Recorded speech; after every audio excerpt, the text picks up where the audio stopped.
আমার ভাইজানেরা, আলেম উলামায়ে কেরাম, হাফিজ কুরআন, আল্লাহ পাকের হাজী বান্দাগণেরা, আমাদের বসিরহাট আল্লামা রুহুল আমিন রহমাতুল্লাহ আলাইহির আল আওলাদ গণেরা, পর্দার আড়ালে অবস্থিতা আমার মা ও বোনেরা, আল্লাহ পাকের দরবারে লাখো কোটি শুকরিয়া যে আল্লাহ পাক আপনাকে আমাকে এক জায়গায় বসিয়ে একত্রিত করে আল্লাহ আল্লাহ রসুলের দুটো কথা শুনবার মতন তৌফিক এনায়েত করেছে। তাই আমরা সকলে মিলে আমাদের আল্লাহর শুকরিয়া আদায় করি। সকলে বলুন আলহামদুলিল্লাহ। এটা মহব্বতের সাথে বলেন না। ছোট হুজুর কেবলা বলতেন, বাবা চিনি খেতে গালে ব্যথা, চিনি খেতে গালে ব্যথা। আল্লাহর বান্দা, আল্লাহর প্রশংসা করব, একটু মন খুলে করা যাবে না? বলুন আলহামদুলিল্লাহ। এই সময়টিতে আল্লাহ পাক কিছু মানুষকে রোগ দিয়ে, বিমার দিয়ে নার্সিংহোমে, হসপিটালে, বাড়িতে শুইয়ে রেখেছেন। কিছু মানুষ যারা শয়তানের ধোঁকায় পড়ে তাসের আড্ডায়, জুয়ার আড্ডায়, জেনার আড্ডায় বসে আছে। আবার কিছু মানুষ ইহুদি বেঈমান কাফেরদের কঠিন অত্যাচারের ভিতরেও পড়ে আছে। আবার আমাদের এলাকার কিছু ভাই, কিছু বাবাজি রাস্তাঘাটে ঘুরছেন, বাড়িতে বসে আছেন। আল্লাহ পাক আপনাকে আমাকে সর্বদিক থেকে হেফাজত করে মাওলানা বাগ আল্লামায়ে বাংলা বসিরহাট আল্লামা হুজুরের দরবারে এক জায়গায় নিয়ে এসে বসিয়েছেন। তাই আমরা সকলে মিলে আমাদের আল্লাহর শুকরিয়া আদায় করি। বলুন আলহামদুলিল্লাহ। আমরা এসেছি আল্লাহর ওলির দরবারে। শুধু যে বাংলার সাধারণ মানুষরা ওলি ওলি করে ছোটে, ব্যাপারটা এমন না। চার ইমামের এক ইমাম হযরত ইমামে শাফিঈ রাহমাতুল্লাহ আলাইহি, উনি মাঝে মাঝে কুফায় যেতেন ইমামে আজম আবু হানিফা রহমাতুল্লাহ আলাইহির মাজার জিয়ারতের উদ্দেশ্যে। জোরে বলবেন না? হুজুরের দরবারে গিয়ে হযরত ইমামে শাফিঈ রাহমাতুল্লাহ আলাইহি 2 রাকাত নামাজ পড়তেন। 2 রাকাত নামাজ পড়ে আমার আপনার ইমাম ইমামে আজম আবু হানিফা হুজুরের মাজারটা জিয়ারত করতেন। তেনার ওসিলাতে দোয়া চাইতেন। ইমামে শাফিঈ রাহমাতুল্লাহ আলাইহি বলতেন, আমি যখন কোনো সমস্যায় হুজুরের দরবারে গিয়ে দোয়া চাইতাম, আল্লাহ পাক আমার সমস্ত সমস্যাগুলোকে আল্লাহ দূর করে দিতেন। কি সুন্দর কথা! অথচ আপনার মাথায় ঢুকাবে ফুলফুরা কি করতে যাও? আল্লাহ রসুল বলেছে জিয়ারত করতে যেতে। তা আল্লাহ রসুল বলেছে কি বলেনি? এটা ওই জাহেলের থেকে কি ইমাম শাফি হুজুর কম জানতেন? এখন তো আপনারা বাসে করে যান, গাড়ি করে যান, ট্রেনে করে যান। আর বসিরহাটে আল্লামা হুজুর তো এক সময় পায়ে হেঁটে হেঁটে যেতেন। আজকে আমি আসছি আর চিন্তা করছি, ওহ এত দূরের রাস্তা। বসিরহাটে হুজুর হেঁটে হেঁটে যেতেন, দাদা হুজুর পালকি করে, গরুর গাড়ি করে আসতেন। যে তার থেকে একটু উন্নতি হয়েছে, আমার বাচ্চারা এখন গাড়ি করে আসে। এখন আমরা তেনাদের আওলাদ, এখন আমরাও গাড়ি করে আসছি। ঠিক উন্নতি হলো না। আমি যদি হেলিকপ্টার করে আসতাম কি গো, তাহলে বোঝা যেত যে হুজুর ঠিক আছে। আপনার হুজুর পালকি করে এসেছেন, দাদা হুজুরকে আওলা 5 হুজুর কেবলা গরুর গাড়ি, মোষের গাড়ি করে এসেছে। আপনার আব্বার আসেন মোটর গাড়ি করে এসেছেন, আর আপনারাও মোটর গাড়ি। আমাদের তো আসা দরকার ছিল হেলিকপ্টার করে। খুশি হতেন না কষ্ট পেতেন? খুশি হতেন। যারা জ্বলার জ্বলছে, দেখবি আর জ্বলবি, লুচির মতো ফুলবি। কি করবে? এটা আল্লাহর দেওয়া জিনিস। এটা আল্লাহ পাক তিনি দিয়েছেন, যে এনাদের পিছনে লাগতে নেই। আল্লাহর ওলি হযরতে হাসান বসরি রহমাতুল্লাহ আলাইহি বলতেন, বাবা কোনো মানুষের সাথে শত্রুতা করার আগে মানুষটাকে দেখো।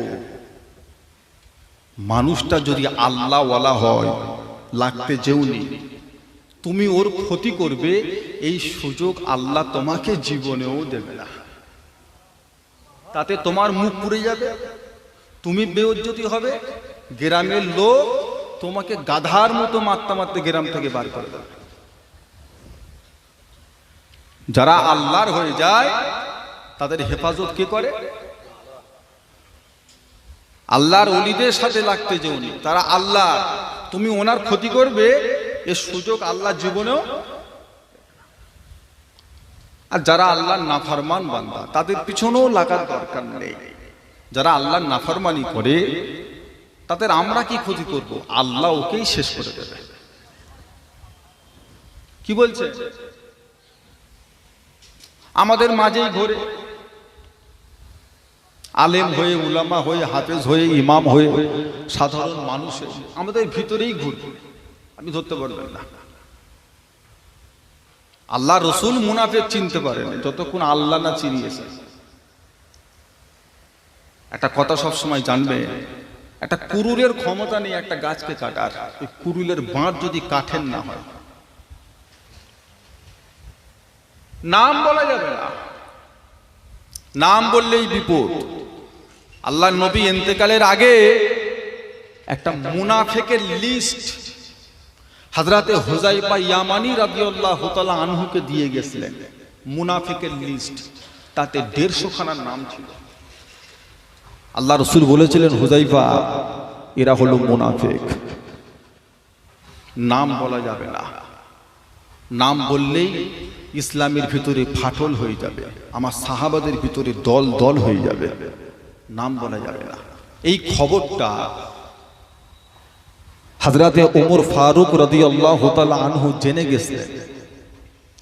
উনি একবার হযরতে হুযায়ফা ইয়ামানির কাছে গিয়ে বলছে, আমাকে একটু বলবেন ওই 150টা লিস্টের ভিতরে আমার নামটা নেই তো, আমার ভয় হচ্ছে, আমার নাম নেই তো। উনি বলছে, হুজুর আপনার নাম নেই। সেদিন থেকে হযরতে ওমর ফারুক রাদিয়াল্লাহু তাআলা আনহু যখন কোন সাহাবা যখন ইন্তেকাল করতেন, উনি আগে দেখতেন জানাজার নামাজে হযরতে হুযায়ফা ইয়ামানি এসেছে না আসেনি। যদি দেখতেন হুযায়ফা ইয়ামানি এসেছেন, ওমর ফারুক জানাজায় শামিল হতে। আর যখন দেখতে আসেনে, বুঝে যেতেন মুনাফিক। তা আল্লাহ রসুলের জামানায় মুনাফিক ছিল, যারা আমাদের মতো দাঁড়িয়ে রেখে টুপি পরে, জুব্বা পরে, লেবাস পরে ঘুরেছে। এখন থাকবে না, নাম বলা যাবে না। নাম বললেই বলবে, আপনি বলছেন মুনাফিক, দাদা হুজুরের নাম করে, বসিয়ার হুজুরের কত প্রশংসা করে, 5 হুজুর কেবলার কত নাম করে। উনি আপনাকে দেখে উঠে দাঁড়িয়ে যায়, আপনাকে এত তাজিম করে, আর আপনি ওকে বলছেন মুনাফিক। মানুষ আমার বিরোধী শুরু করে দেবে। সেজন্য যারা ইন্তেকাল হয়ে গেছে তেনাদের অনুসরণ করেন, তেনাদের কিতাবপত্র পড়েন, দেখেন আমি বেঁচে আছি, যে কোনো মুহূর্তে আমার পাশ স্লিপ খেতে পারে। যদি আপনি আমার ভক্ত হয়ে যান, তাহলে আপনি আমার সাথে আপনিও গোমরা হয়ে যাবেন। আর যদি আপনি দাদা হুজুরের সিলসিলা, দাদা হুজুর রহমত ধরে থাকেন, খলিফাদের ধরে থাকেন, আমি শাফিউল্লাহ স্লিপকে চলে যাব, আপনি আমার সাথে যাবেন না, আপনি দাদা হুজুরকে ধরে রাখবেন। আমার বাবাজিরা, ভাইজানেরা, আল্লামা রুহুল আমিন হুজুরের দরবার, আজকে হুজুরের ইন্তেকালের দিন 1990 সালে। এরকম একটা দিনে আল্লাহর ওলি আমাদের আল্লামা রুহুল আমিন রাহমাতুল্লাহ আলাইহি আল্লাহর তাকে সারা দিয়ে আমাদের কাছ থেকে বিদায় নিয়ে চলে গেছে। আজকে আমরা ওনার কিছু উপকার করতে পারবো না, পারলেও ওনার প্রয়োজন নেই।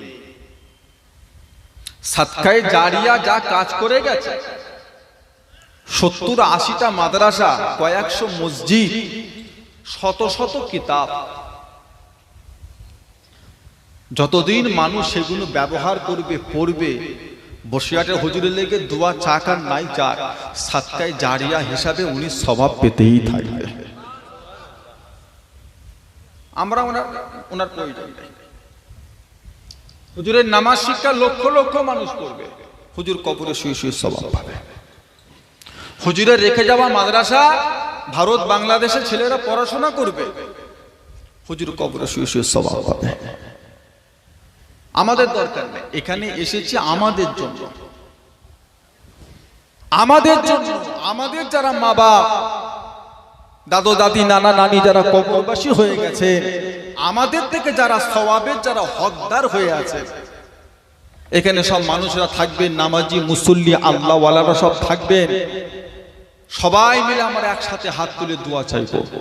হাদিস পাকে এসেছে কয়েকটা মজলিসের দোয়া আল্লাহ পাকের দরবারে কবুল হয়ে যায়। কিছু ব্যক্তির দোয়া কবুল হয়, কিছু সময়ের দোয়া কবুল হয়, কিছু বাক্য মুখে উচ্চারণ করে দোয়া চাইলে দোয়া কবুল হয়, কিছু দিন এবং কিছু রাতের দোয়া আল্লাহ পাকের দরবারে কবুল হয়। ব্যক্তি তিন চারটে ব্যক্তির পরিচয় আমরা সবাই জানি। মা বাপের দোয়া, মুসাফিরের দোয়া, মজলুম অসহায় ব্যক্তির দোয়া, হাফেজ সাহেবের দোয়া, জিকিরকারীর দোয়া কি গো কবুল হয়। কিছু সময় আসরের নামাজ বাদ, আবার বিশেষ করে আজকে এমন একটা রাতে বসেছি, এই রাতের কথা আল্লাহ রাসূল বলেছেন জুমা রাত্রির দোয়া আল্লাহ পাকের দরবারে কবুল হয়ে যায়।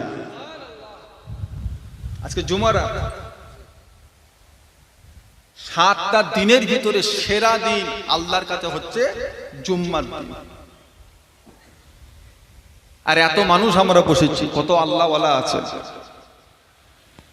আবার এমন একটা দরবার আমরা বিশ্বাস করি অনেক সময় আল্লাহ পাক এই সমস্ত দরবারে স্বয়ং আল্লাহ রসুলকে আল্লাহ হাজির করে দেন। নারে তাকবীর, নারে তাকবীর। আপনারা বিশ্বাস করেন না? আল্লাহ হাজির করে। তোমার চোখ নেই, তুমি কানা মৌলবি, ওই নবী এলে দেখতে পাইনি তো, নবী কই? ওরে কানা, তোর কাঁধে দুটো ফেরেশতা আছে, তুই দেখতে পাস? তার মানে নেই তো, তুই কথা বলেন না। কই কই ফেরেশতা? একটা লোক দুটো চোখে অন্ধ, সে কিছুই দেখতে পায় না।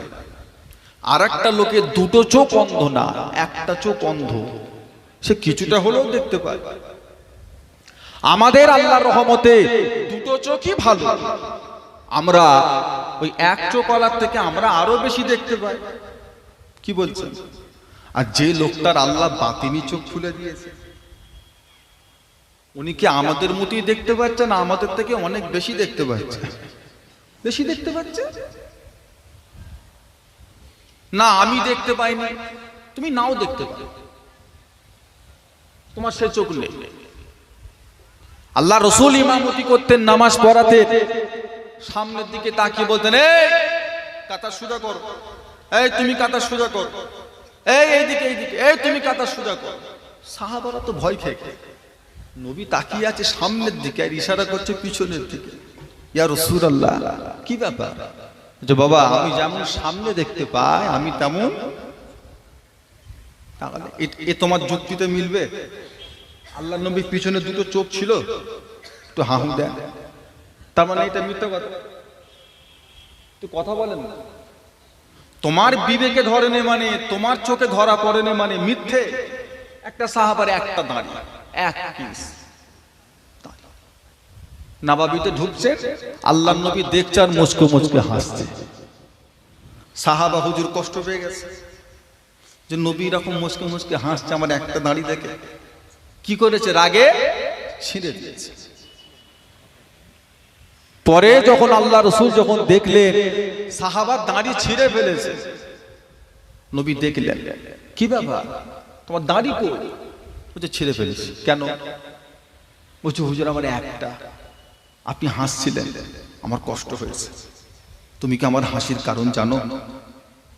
আমি রাসূলুল্লাহ কেন হাসছিলাম তুমি জানো? তুমি ছিঁড়ে ফেললে? হুজুর তা তো জানি না। ওরে বাবারে, একটা দাড়ির জন্য নয়, তোমার ওই একটা দাড়িতে আল্লাহর ৭০,০০০ রহমতের ফেরেশতা চুমু খাচ্ছে। নারে তাকবীর, নারে তাকবীর।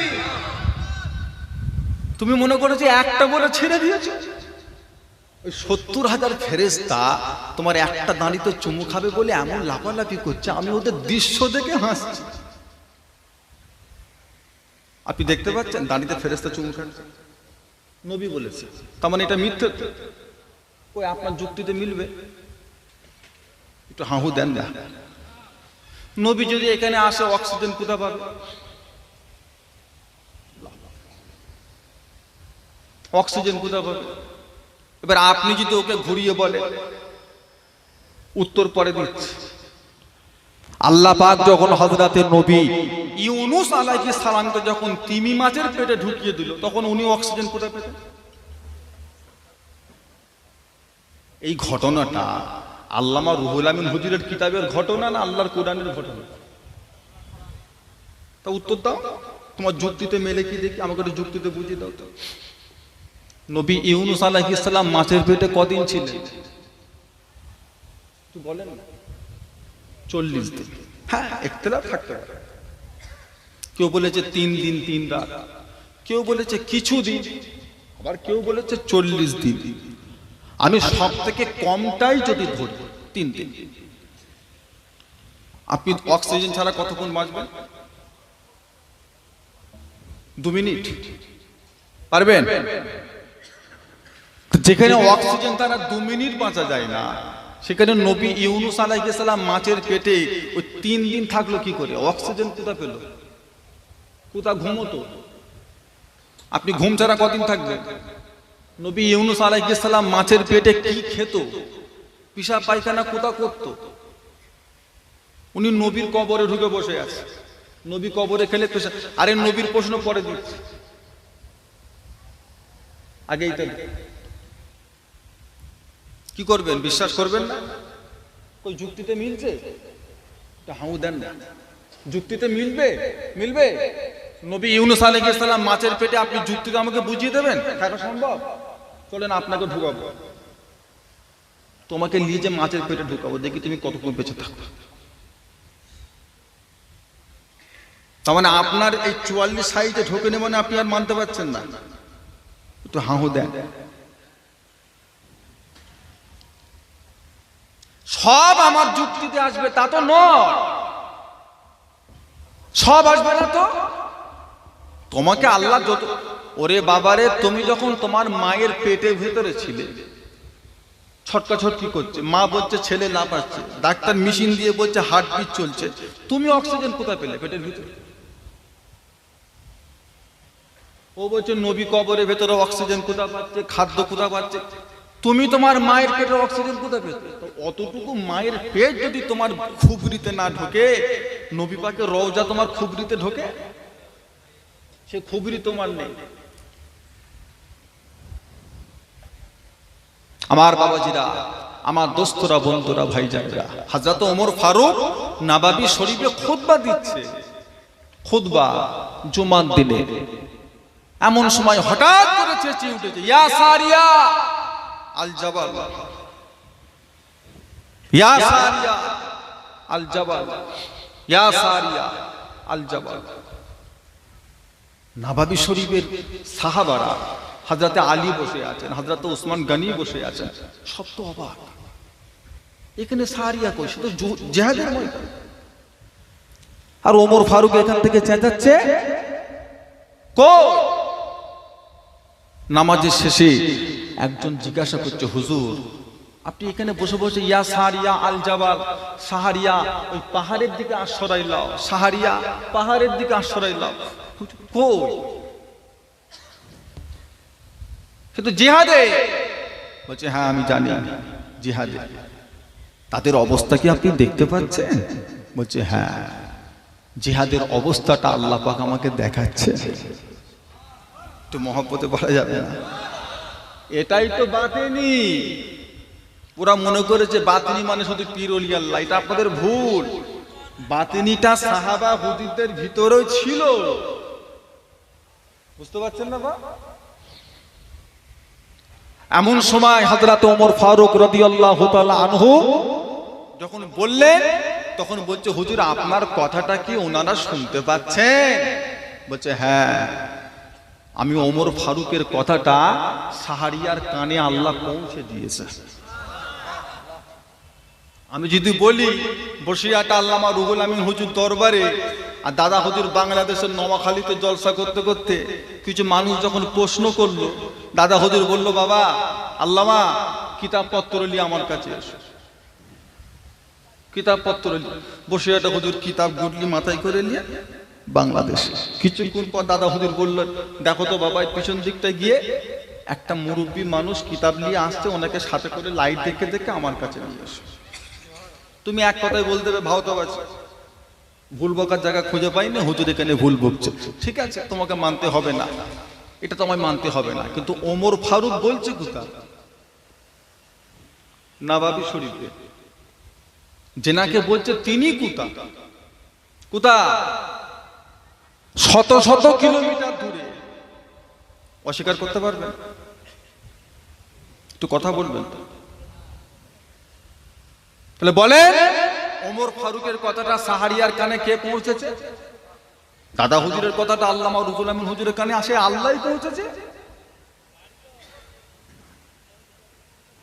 এক মাস পরে যখন জিহাদের ময়দান থেকে ফিরে এলেন, কিংবা সেখান থেকে হযরতে সাহারিয়া চিঠি করলেন, দুটোই বর্ণনা আছে, ইখতিলাফ থাকতে পারে। তেনাকে জিজ্ঞাসা করা হলো, আপনি কি ওমর ফারুকের কথাটা শুনতে পেয়েছিলেন? বলছে, শুনতে পেয়েছি মানে আমার মনে হচ্ছিল ওমর ফারুক যেন আমার পাশে দাঁড়িয়ে দাঁড়িয়ে আমার সাথে কথা বলছে। নারে তাকবীর, নারে তাকবীর।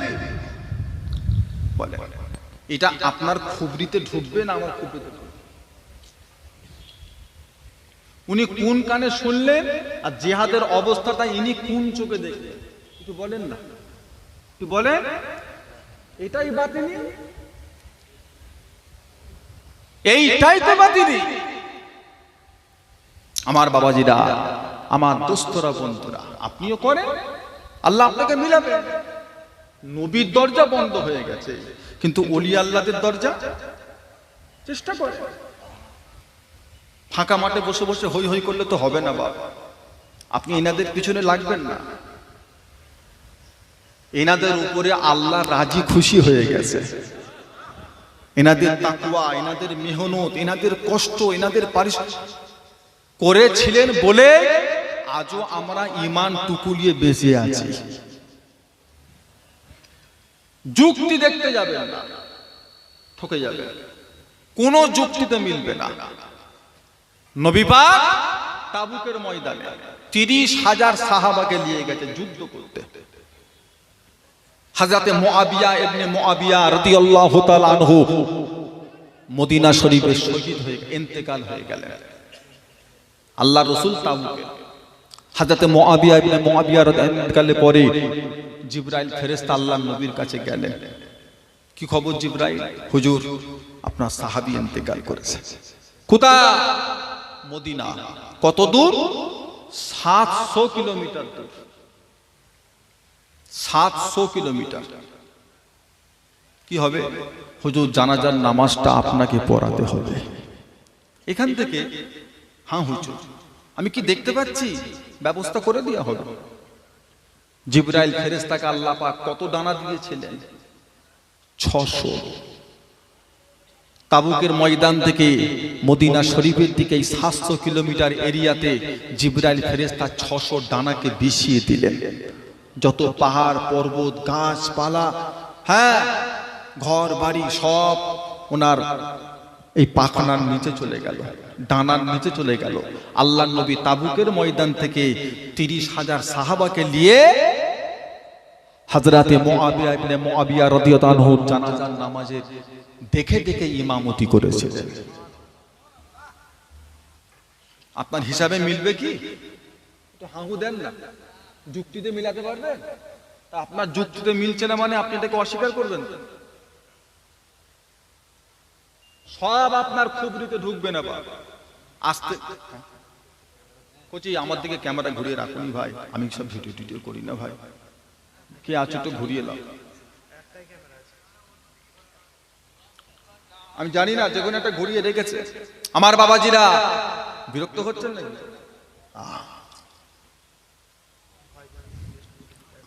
আপনি আপনাদের বাপ দাদরা বড় বড় আলেম উলামা খলিফারা যেভাবে ছিলেন ধরেছিলেন আপনি ধরে থাকেন।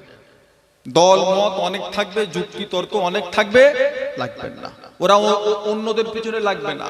ও বাবাজিরা, দুনিয়ায় একদল মানুষ আছে যারা ফেরেশতাদের ভুল ধরেছে। শিয়া, শিয়া কাদের ভুল ধরেছে? ফেরেশতা। কি বলেছে? জিবরাইল ফেরেশতা ভুল করে ওহিটা মুহাম্মাদের কাছে নিয়ে গেছে, আনা দরকার ছিল হযরতে আলীর কাছে। নাউজুবিল্লাহ বলবেন না। ওদের বিরুদ্ধে ওই সমস্ত বেঈমানদের কোনো কথা নেই। দুনিয়ায় দল আছে কাদিয়ানি, কাদিয়ানি যারা বলে লা ইলাহা ইল্লাল্লাহ, গোলাম কাদিয়ানি রাসূলুল্লাহ। বলো নাউজুবিল্লাহ।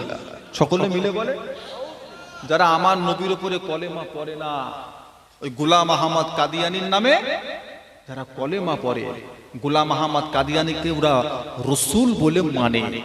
এই সমস্ত আহমক নাদান বেঈমানদের ওদের বিরুদ্ধে কোনো কথা আছে? ও তো জানে এরা এমনি বেকার, এদের পিছনে লেগে লাভ নেই। যেটা হক আছে এটাকে শেষ কর। এই সিলসিলা আল্লাহ পাকের দরবারে কবুলিয়াতের সিলসিলা। তোমার কপিসটা জ্ঞান আছে বাবা। ডাক্তার শহীদুল্লাহ রহমতুল্লাহ আলাইহি এই হারুয়া পিয়ারা হুজুরের মাজার বাংলাদেশ, বাংলাদেশ লাইব্রেরি বিশ্ববিদ্যালয়ের পিছনে হুজুরের মাজার আমি দেখেছি। সেই ডাক্তার শহীদুল্লাহ রহমতুল্লাহ আলাইহি তিনি আমার দাদা হুজুর কেবলার কাছে এসে মুরিদ হয়েছিলেন। তেনার নজরে অত বিখ্যাত বিখ্যাত বড় বড় মানুষগুলো হুজুর কেবলাকে মেনে নিলেন। আর কিছু আমচা চামচা নাদান আহামো কি গো, এসব কথা শুনলে কি আপনারা হুজুর কেবলাকে ছেড়ে দেবেন? আমি একা ধরে থাকবো, আমি একা ধরে থাকবো। আমি জানি এই সিলসিলা হলো আল্লাহ পাকের দরবারে কবুলিয়াতের সিলসিলা।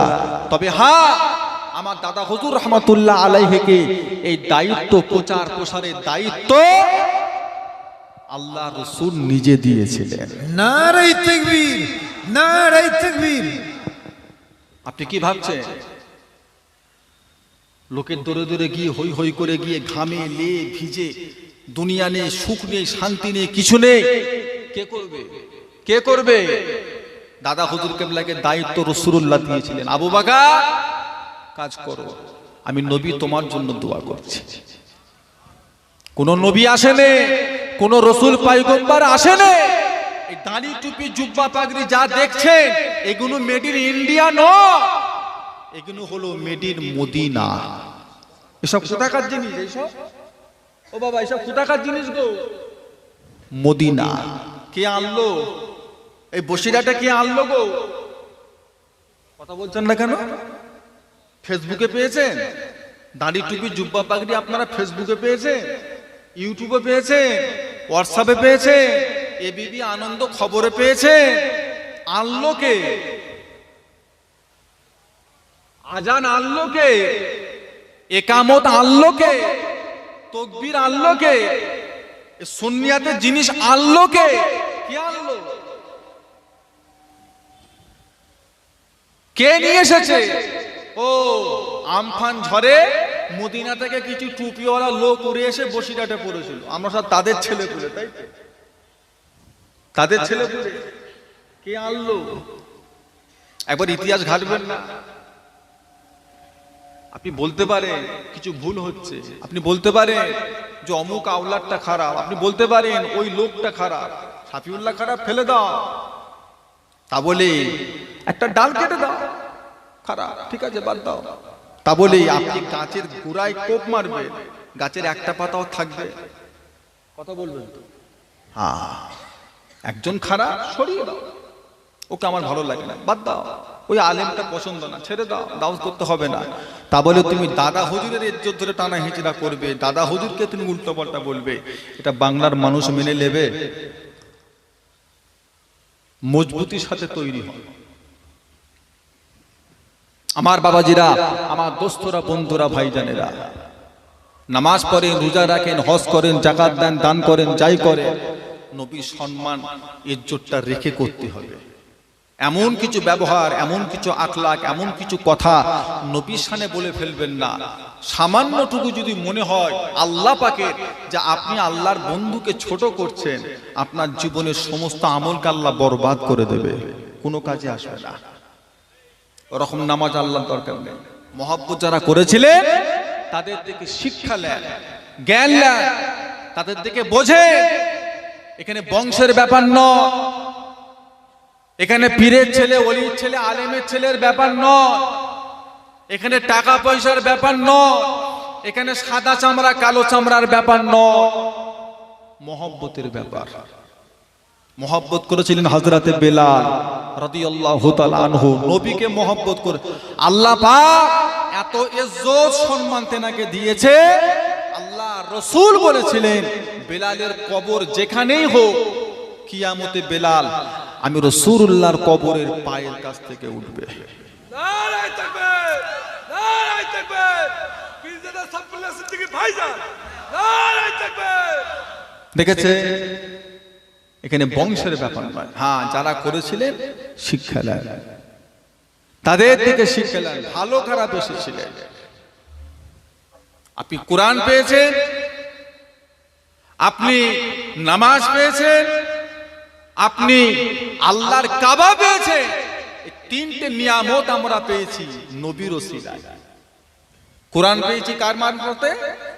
নবী। কাবা পেয়েছি নবী, নামাজ পেয়েছি সব নবী। আপনি এখন নবীকে ছেড়ে দিয়ে এই তিনটাকে খুশি করবেন, এটা সম্ভব?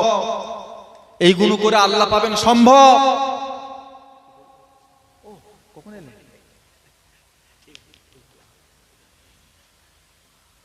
নবীকে নিয়ে করতে হবে। আল্লাহ রাসূল মুহাব্বত সাহাবারা করতে, হযরত আবু মাহজুরা রাদিয়াল্লাহু তাআলা আনহু নবীকে মুহাব্বত করেছিলেন। কেমন মুহাব্বত? আল্লাহর নবী একবার এই চুলটাকে ধরেছে, এইভাবে ধরে আল্লাহর নবী বলল আজানটা দাও না, মুহাব্বত করে চুল ধরে বলেছে। সেই দিন থেকে মরণ পর্যন্ত সাহাবা ওই চুলটা আর কাটেনি, মেয়েদের মতো বড় হয়ে গেছে, মাথায় রেখে দিয়েছে, আমার রাসূলুল্লাহ হাত দিয়েছে, আমি এই চুল নিয়ে কবরে ঢুকবো। ফতোয়া দেবে হারাম হারাম, হ্যাঁ ফতোয়া দেবে, হারাম বলবেন, হারাম বলবেন। সাহাবা জানেন ফতোয়া দেয়। আমার বাবাজিরা, দোস্তরা, বন্ধুরা, ভাইজানেরা, আমার বলার উদ্দেশ্য একটাই, আমরা হকের উপরে আছি, আমরা ন্যায়ের উপরে আছি। জীবনে একবার ফুলফুরা সিলসিলার মুরিদ, জীবনে একবার নিয়ত রাখবেন দুনিয়া থেকে আল্লাহ রাসূলের দিদারটা একবার নেব। ফুলফুরার মুরিদ যদি, খোদার কসম দিয়ে বলে যাচ্ছে, বাংলার জমিনে ফুলফুরা সিলসিলার মুরিদ যদি হয়ে রাসূলুল্লাহর দিদার যদি না পায়, বাংলার জমিনে আর যে কটা দলমত আছে এরা জীবনেও রাসূলুল্লাহর দিদার পাবে না। যদি পেতে হয় সেটা একমাত্র দাদা পীরের সিলসিলার ভক্তবিন্দু মুরিদরা পাবে। জোরে বলুন না। আমরা কি করতে হবে? একটু বেশি বেশি দরুদ শরীফ, আর মাঝে মাঝে একটু আতর, আর চোখে একটু সুরমা, আর নামাজের আগে একটু মিসওয়াক, আর মাঝে মাঝে উজু হালতে চোখটা বন্ধ করে মদিনার খেয়াল করে মাঝে মাঝে রাসূলুল্লাহকে একটু সালাম দিয়ে পাঠাবেন। দেখবেন হাজির হয়ে গেছে। বলে হুজুর কত কি করছি, হচ্ছে না, কত কি। ওরে বাবারে, হয় না। যেদিন একবার দিদার পাওয়া শুরু হয়ে যাবে আর বন্ধ হবে না, তখন দেখবে ঘন ঘন হচ্ছে। ফুলফুরা শরীফের মুজাদ্দিদুজ্জামান দাদা হুজুর রাহমাতুল্লাহ আলাইহি বলে, বাবারা তোমরা সকাল সন্ধ্যা মাঝে মাঝে আল্লাহ নবীর উপরে একটু দরুদ শরীফ পড়বে। ছেলে হিসাবে মা বাপকে কিছু হাদিয়া করেছেন, মা বাপ হিসাবে ছেলেকে কিছু দিয়েছেন, মুরিদ হিসাবে পীরকে কিছু হাদিয়া করেছেন, উম্মত হিসাবে আল্লাহ নবীকে কিছু হাদিয়া করুন। কি হাদিয়া করব? নবী আপনার টাকার আশা করে না, নবী আবার পয়সার আশা করে না। আল্লাহ নবী একটু আশা করে আমার উম্মত আমার উপরে একটু দরুদ পড়ে পাঠাবে। ঈশার নামাজটা পড়ে নেবেন, মসজিদের একটা কোণে বসে বসে আর এমনি করে 7 বার সূরা ফাতিহা পড়বে, 10 বার সূরা ইখলাস শরীফ পড়বে, 11 বার দরুদ শরীফ পড়বে, কয়েকবার ইস্তেগফার করে নিয়ে 2 হাত তুলে দোয়া করে দেবেন, আল্লাহ পাক যা কিছু বললাম ভুল ত্রুটি মাফ করে দিন। এই সওয়াবটা আল্লাহ আপনার হাবিবের দরবারে পৌঁছে দিন। আল্লাহ পাক চিস্তিয়া তরিকা সমস্ত পীর মাশায়েখদের দরবারে পৌঁছে দিন। মোনাজাতটা শেষ করে নিয়ে চোখটা বন্ধ করে নিয়ত করবেন, আমি আমার কলবের দিকে মতমাজে আছি, আমার কলব পীর সাহেব হুজুরের কলবের ওসিলা হইয়া আল্লাহ নবীর দিকে মতমাজে আছি। নবী পাক হইতে জিয়ারত ও ফায়েজ ও বরকত আমার কলবে আসুক। চোখটা বন্ধ করে 100 বার দরুদ শরীফ, আল্লাহুম্মা সাল্লি আলা সাইয়্যিদিনা মুহাম্মাদিন নাবিয়িল উম্মি ওয়া আলিহি ওয়া সাল্লিম 100 বার দরুদ শরীফ পড়ে বাড়ি চলে যান। আবার ফজর বেলা আসবেন, আবার একই নিয়মে 100 বার করে দরুদ শরীফ পড়ুন। আল্লাহুম্মা সাল্লি আলা সাইয়্যিদিনা মুহাম্মাদিন সাইয়্যিদিল মুরসালিন ওয়া আলা মাহিয়া সুন্নাতে শাইখ মুঈনুদ্দিন চিশতি ইমামিত তরিকাতে ওয়াল আউলিয়াইল কামিলিন। এই দরুদটা 100 বার পড়ুন। ফুলফুরা শরীফের মুজাদ্দিদুজ জামান আল্লামা রুহুল আমিন হুজুরের পীর মুর্শিদ বলে গেছেন, বাবারা 40টা দিন যদি এই নিয়মে তোমরা সারা দিনে 200 বার করে যদি দরুদ শরীফ পড়তে পারো, 40টা দিনের ভিতরে তোমাদের সাথে আল্লাহ রসুলের দিদার নসিব হয়ে যাবে। নারায়ে তাকবীর, নারায়ে তাকবীর, বীরজাদা সাইফুল্লাহ সিদ্দিকী ভাইজান, নারায়ে তাকবীর। কিচ্ছু করতে হবে না, একটু মেনে চলেন তো দেখি। আপনারা কাজ করবেন না, শুধু হই হই করবেন, কি হবে? 40 দিন চেয়েছে, লটারির টিকিট কাটতে কাটতে বুড়ো হয়ে গেছে, শুধু আশায় আছে 1 কোটি কবে পাবো, শুধু গুল্লা পেয়েছে। হয় না, তোমার নসিবে যতটুকু থাকবে অতটুকু পাবে। তুমি যতই লটারি কাটো আর যতই তুমি ব্যাংকে সুদের টাকা বাড়াও, হবে না। 40টা দিন, 40টা দিন, 40টা দিন ইনশাআল্লাহ হুজুরের দরবারে বসে বলে যাচ্ছি, নবী বিদায় নিয়েছে, কিয়ামত পর্যন্ত উম্মতের জন্য দিদারের দরওয়াজা আল্লাহ খোলা রেখে দিয়েছে। 40টা দিন। হ্যাঁ, আমি আবার বলছি, একজনকে মানতে হবে, পীরের বিনা অনুমতিতে নফল ইবাদত করা যাবে না। বলে হুজুর কেন করা যাবে না? তুমি মেনেছো কেন? হুকুমে করবে বলে তো। কথা বলবেন তো, পীর মানলে কেন? তার হুকুম দিয়ে চলবে বলে তো। বায়াত হয়েছে কেন? অঙ্গীকারবদ্ধ হলে কেন? ওনার কথা মতো চলবেন বলেই তো হয়েছে। আপনি বিনা হুকুমে কাজ করছেন কেন? ফরজ করেন। আপনি একটা মোমবাতি জ্বালিয়েছেন, আচ্ছা এই মোমবাতিটা জ্বালিয়ে ফাঁকা মাঠের মধ্যখানে গিয়ে আপনি কতক্ষণ জ্বালিয়ে রাখতে পারবেন?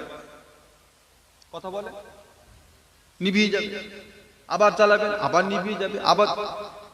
আপনি ওই মোমবাতিটাকে জ্বালিয়ে রাখতে গেলে আগে ওই মাঠটাকে চতুর্দিক দিয়ে ঘিরতে হবে, তারপরে মোমবাতিটা নিয়ে যান, দেখবেন কি সুন্দর চলছে। তোমার ফরজে কমজোরি, তোমার অজীবে কমজোরি, তোমার খাওয়া ঠিক নেই, তোমার কথা ঠিক নেই, তোমার সোহবত ঠিক নেই, হদ্দম তাহাজ্জুদ পড়ছে, একদিন পড়ছে একদিন পড়ছে না, এইটা একদিন ওটা একদিন, ইচ্ছা মতো করছে, ফায়দা পাওয়া যাবে? আগে ফরজ ঠিক করো, ওয়াজিব ঠিক করো, সুন্নাত ঠিক করো, খাওয়া দাওয়া ঠিক করো, তারপরে তোমার পীর বলবে বাবা এবার নফল কিছু কর, মোমবাতি জ্বালিয়ে রাখ। ফরজে কমজোরি রয়ে গেছে, নফল নিয়ে লাপালাপি, লাভ পাওয়া যাবে? আমার বাবাজিরা, দোস্তরা, বন্ধুরা, ভাইজানেরা, খাস দরবার, দোয়ার দরবার, বাংলার জমিনে এলেমের মার্কাজ, আল্লাহ পাক আমাদেরকে হেফাজত করেন। ফুলফুরা শরীফের মুজাদ্দিদুজ জামান দাদা হুজুর রহমাতুল্লাহ আলাইহির সিলসিলার মাসলাকের মত পথ অনুযায়ী আল্লাহ যেন চলার তৌফিক দেয়। বলুন আল্লাহুম্মা আমিন। সকলে বলুন আল্লাহুম্মা আমিন। বক্তাসার। আল্লাহ যদি কোনোদিন তৌফিক দেন আবার আলোচনা হবে। আল্লাহ পাক আমাদের এই সম্পর্ক মিল মহব্বত আল্লাহ কায়েম রাখেন, বলুন আল্লাহুম্মা আমিন।